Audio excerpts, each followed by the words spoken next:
નમસ્કાર, આપ જોઈ રહ્યા છો નેશન પ્લસ ન્યૂઝ. હું છું આપની સાથે હેતલ ભગત. નસવાડી તાલુકામાં અનેક જગ્યાઓ પર વાવાઝોડામાં વીજ પોલ ધરાશયી થયા છે, જેને લઈને મધ્ય ગુજરાત વીજ કંપનીના અધિકારીઓની નિષ્કાળજીના કારણે લાખો લોકો છોટાઉદેપુર જિલ્લામાં અંધારામાં રહેવા મજબૂર બન્યા છે. છોટાઉદેપુરના સમગ્ર તાલુકામાં વીજ પુરવઠો ખોરવાયો છે. મધ્ય ગુજરાત વીજ કંપનીના અધિકારીઓની નિષ્કાળજીના કારણે લાખો લોકો છોટાઉદેપુર જિલ્લામાં અંધારામાં રહેવા મજબૂર બન્યા છે. તો ફૂંકાયેલા વાવાઝોડામાં વીજ પુરવઠો ચાલુ કરવા મધ્ય ગુજરાત વીજ કંપનીની નિષ્ફળતા રહી છે, જ્યારે અધિકારીઓ પણ હેડક્વાર્ટર ઉપર હાજર રહ્યા ન હતા. જ્યારે વીજ પુરવઠો ગુલ થતા આખી રાત નાના ભૂલકાઓ અસહ્ય ગરમીમાં ભારે રોડ કકડ મચાવી અમુક વિસ્તારોમાં 12 કલાક વીતી જવા છતાંય વીજ પુરવઠો ચાલુ થયો નથી. તો બીજી તરફ અનેક રસ્તાઓ પર વૃક્ષો ધરાશાયી થયા હતા.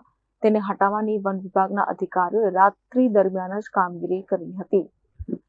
Rehan Patel, Nation Plus News, Chhota Udepur.